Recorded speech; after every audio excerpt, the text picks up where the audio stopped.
Gibran menang telak atas lawan-lawan, mengungguli performa dari dua kandidat calon wakil presiden yang lain.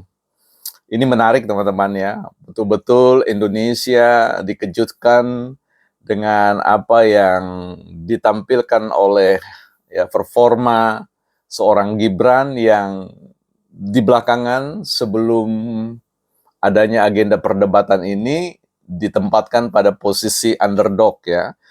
Peserta debat yang dianggap akan dipermalukan, ya, menunjukkan bukan hanya dipermalukan oleh lawan-lawannya yang sangat senior, yang memiliki pengalaman puluhan tahun ya di malang melintang di jabatan-jabatan publik, tetapi malam itu Gibran mampu menepis ya underestimate-nya publik terkait dengan performa dalam perdebatan. Publik ingin tahu ya, apakah benar anggapan-anggapan bahwa Gibran adalah anak bau kencur, ya, bahwa Gibran ini hanya mendapatkan privilege dari kekuasaan, ya, bahwa Gibran ini adalah orang yang kemudian hadir dan diprediksi tidak akan mampu, paling tidak mengimbangi dari performa lawan-lawan cawapres yang lain. Tetapi malam hari ini, kalau kita lihat, kita browsing media sosial, kita akan lihat bahwa rata-rata publik memberikan sentimen atau apresiasi positif terkait dengan performa yang dianggap yang mampu ya, out of the box ya, keluar dari sebuah pakem ketegangan ya, dari sisi jawaban-jawaban yang disinyalir hanya merupakan jawaban-jawaban hafalan atau sebuah statement yang bisa dicari di googling ya, di search engine.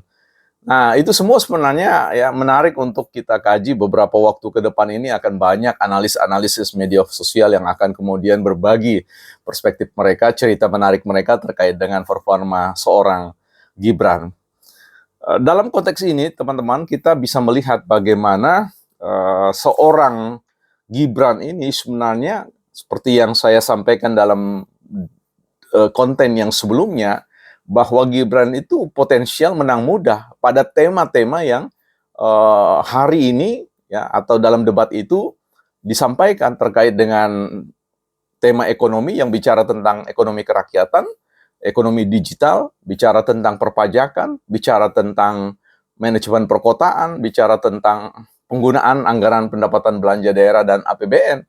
Itu semua ya atau investasi itu semua merupakan makanan harian, sarapan dari seorang yang namanya pemerintah, ya, kepala pemerintahan. Jadi Gibran ini adalah kepala pemerintahan. Nah, jadi kepala pemerintahan yang membidangi semua urusan-urusan kemasyarakatan, urusan-urusan kerakyatan. Jadi impossible ya, tidak masuk akal kalau kemudian Gibran tidak punya literatur-literatur terkait dengan tema-tema itu. Ya, beda dengan pasangan-pasangan yang lain yang tersegmented ya, yang hanya bicara tentang pada bagian-bagian tertentu. Tapi ibarat dokter, ini Gibran ini adalah dokter umum ya, bukan dokter spesialis ya. Jadi dia bisa berbicara tentang semua isu-isu patologi ekonomi, patologi politik, patologi sosial, patologi budaya dan seterusnya. Karena apa? Ini disajikan setiap hari pada Gibran dalam kerja-kerja sebagai birokrat ya, birokrat yang menempati puncak piramida pemerintahan, sekalipun itu skopnya kecil ya. Banyak orang menyangka bahwa wali kota, pemerintah daerah itu kecil dibandingkan dengan Indonesia yang begitu besar. Saya kira seperti yang saya sampaikan, kota atau wali kota itu adalah miniatur Indonesia ya. Semua urusan-urusan terkait ini hanya bicara tentang kapitalisasi, soal pembesaran skala saja sebenarnya, dari sisi anggaran pendapatan belanja daerahnya, anggaran pendapatan belanja nasional, soal kapitalisasi saja.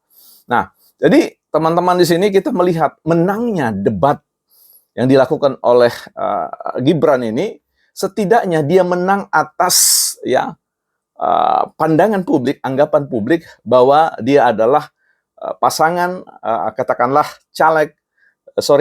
calon wakil presiden yang tidak akan mampu memberikan perlawanan terhadap ya lawan-lawan yang lain. Nah, di sini sisi menariknya ya, bahwa banyak serangan-serangan yang dilancarkan kepada Gibran.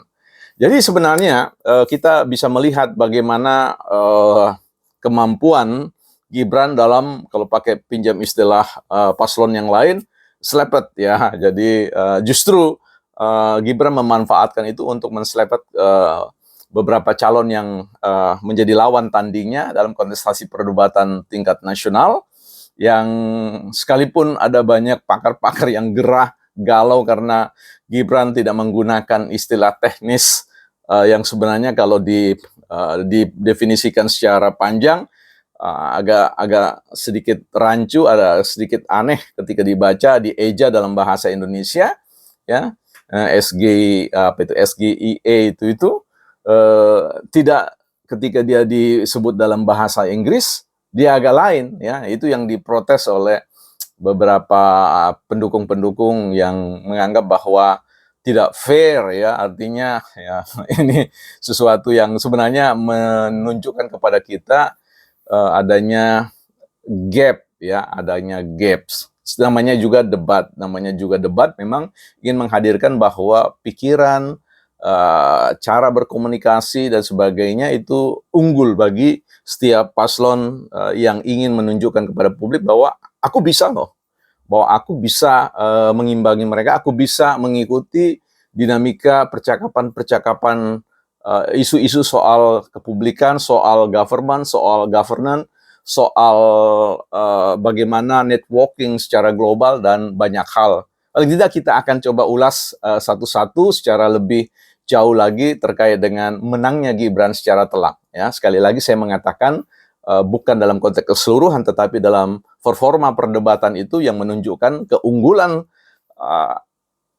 Gibran adalah keunggulan atas cemooh publik, atas keraguan publik bahwa kompetensi, kapasitas, ya, kapabilitas Gibran sebenarnya jauh di bawah paslon yang lain atau jauh dari harapan. Ternyata itu semua boleh dijawab dengan baik oleh Gibran, bukan partai politik.